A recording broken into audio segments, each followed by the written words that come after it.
Hey everybody, welcome back to my channel. My name is Beulah Thomas. In today's video, I'm going to share some thoughts on raising children here in New Zealand. I know a lot of my viewers are currently in the process of relocating to New Zealand. Some of you are parents, others of you are considering having children after you've settled down here in New Zealand. Whatever your status is at the moment, I know this video on raising children here in New Zealand will be of help to you. If this is your first time watching one of my videos, welcome to my channel. Do check out the other videos that I've posted. If you are just keen on the topic of moving to New Zealand or anything about New Zealand, there are a few videos already here on my channel, so do check them out after this video.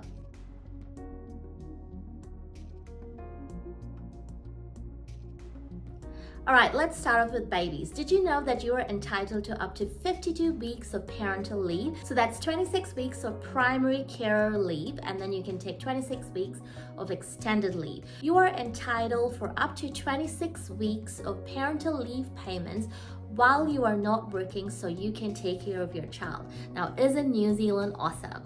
Fathers are also entitled to up to 2 weeks of parental leave so that they can be available around the baby's delivery or due date or adoption date. I know a lot of the workplaces, or I should say almost every single workplace here in New Zealand, is really considerate around the baby's due date time. So I definitely encourage you to reach out to your HR team at your workplace and find out your parental leave policy so they can support you when you are having your baby. Then you find out that you are pregnant. One of your first jobs is to find your midwife.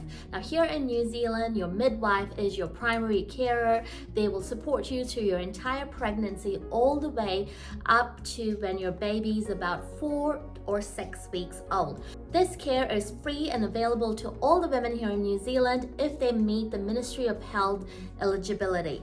Choosing the right midwife is a really important decision to make because they're going to support you through the 9 months of your pregnancy and of course after the delivery for about 4 to 6 weeks. So make sure you do your research. One way to do it is to reach out to the local mums in your community through Facebook. There are many groups there, so you can just go and ask for suggestions. I remember for our first child, I just went to our GP, spoke to the nurse there, and they walked me through the steps. So I popped a little website that you can go check out. It's a great way to find a midwife in your area. Now, if at any time you feel that you are not getting the care that you expected from your midwife, you can definitely make a change, all right? So you're not stuck with the same midwife. If you're not happy, you can definitely make a change. The Royal New Zealand Plunket Trust provides a range of free services aimed at the health and well-being of your child. Once your baby turns 6 weeks old, your midwife will transfer the care of the baby from her to Plunket. And they'll be in touch with you setting up appointments. The first appointment usually is at your home, and then after that, you'll just have to take them to the local Plunket in your area. As I mentioned, it's a free service and they do an amazing job in checking your baby's development. And of course, while you're there at your appointments, they do take the time to chat with you as a parent to see if you have any concerns. So they're also doing a little bit of a mental health check on you as well as a parent, which I think is really great. They also have a free parent helpline and advice service.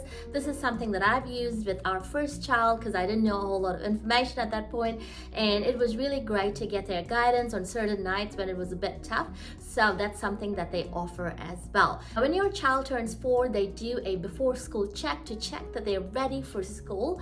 And this is really nice because they check their hearing, their eyesight, and just overall development to make sure that they're ready to start school when they turn 5. Local churches and community centers here in New Zealand set up weekly coffee clubs, sometimes even weekly play and music sessions. So it's a great way to connect with other young parents who are in a similar season as you. And I do believe that when you are a new parent or a young parent, or maybe a parent who has just migrated to New Zealand and you have a preschooler, go check out these connection points because it's really vital to make friends, and it's really important to not isolate ourselves, but to just make connections in your local community, in your suburb. And I do know that by going out to these coffee catch-ups, you might actually end up making some amazing friendships. So keep that in mind.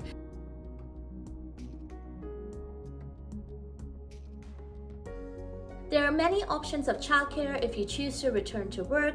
One of my kids started at a home-based childcare, and then they eventually moved on to a early learning childhood center. One thing to keep in mind, if you're planning to enroll your child in a particular center, it's really important to get on their waiting list, because often really good centers do have a really long waiting list as well. So what we did with our children was that while I was still pregnant, we approached the center that we were interested in, even filled out an application and put down an approximate start date. So it's really important that you plan that and get yourself enrolled with an approximate start date, especially if you've got your eyes on a particular center. Another great place to check out is Play Center, and I've put the website on the screen. Play Center is an early childhood education and parenting organization which operates parent-led education centers all throughout New Zealand.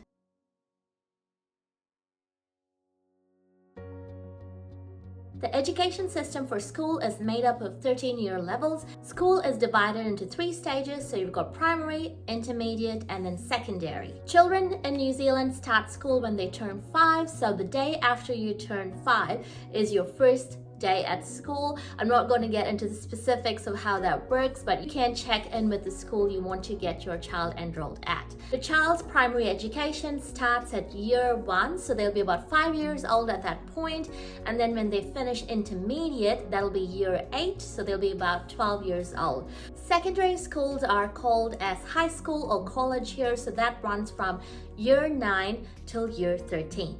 A typical New Zealand school day starts anywhere between 8 to 9 a.m. and finishes around 3 p.m. The school year starts at the end of January or early Feb and finishes mid-December, after which kids have about 6 weeks of summer holidays before the new term starts again. Schools in New Zealand are grouped into areas called as zones. Children living inside the zone for a school are guaranteed a place there. You can of course apply to a school in a different zone, but do keep in mind that children who are living in the zone are always given the first preference. The website to check out for all things education is the Ministry of Education website. If you're in the process of moving to New Zealand and if you've got children, do check out the immigration website as well for further information.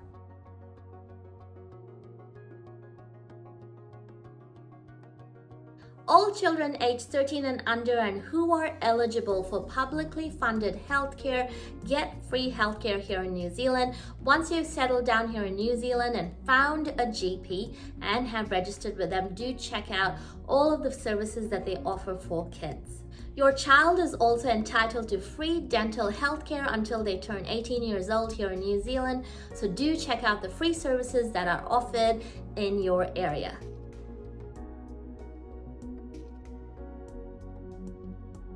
Moving on to extracurricular activities, there are so many options here in New Zealand. So if your child is keen or if you are wanting to enroll them in some extracurricular activities, you could definitely do that. First up, check out the options offered at school. Most schools include swimming in one of the term, so you can definitely send your child to swimming lessons offered through the school. Our children are also enrolled for swimming lessons outside of that as well. Other extracurricular activities that schools tend to also offer are music lessons, sometimes sports lessons. You also got speech and drama lessons and communication classes. Those are the options offered at the school that our children go to, so definitely explore those opportunities. Sports is really big here in New Zealand, so do check out the various sports clubs in your city. So if you're thinking cricket, rugby, netball, tennis, soccer, the options are endless. There's something for every child, so do check it out. A great free resource that you can take your child to or even take yourself to is your local library. I know you can go to your local bookshop and buy some books, but hey, if you are being offered an amazing and free service, why don't you go and get a kid's library card, get yourself a library card, and go check out the books that your library has. I also must mention about the toy library. Now, it's not a free service like a regular library. Here in New Zealand, it caters to kids ages 0 to about 8 years, and most toy libraries stock a really good range of quality toys, puzzles, games, and other items of interest that will keep your kids engaged. So if you have one in your area, you can go check it out. Alright guys, I think I've shared enough for this video. I really hope you found this video useful. If you're after other videos on moving to and living here in New Zealand, I've got them here on my channel, so do check them out.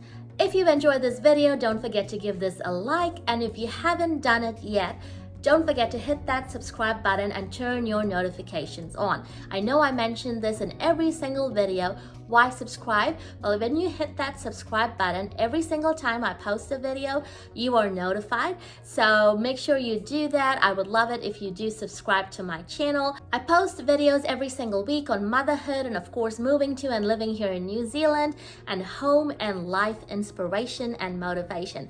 So if you like any of that type of content, hit that subscribe button, all right? I look forward to seeing you with a brand new video next Wednesday. Until then, goodbye.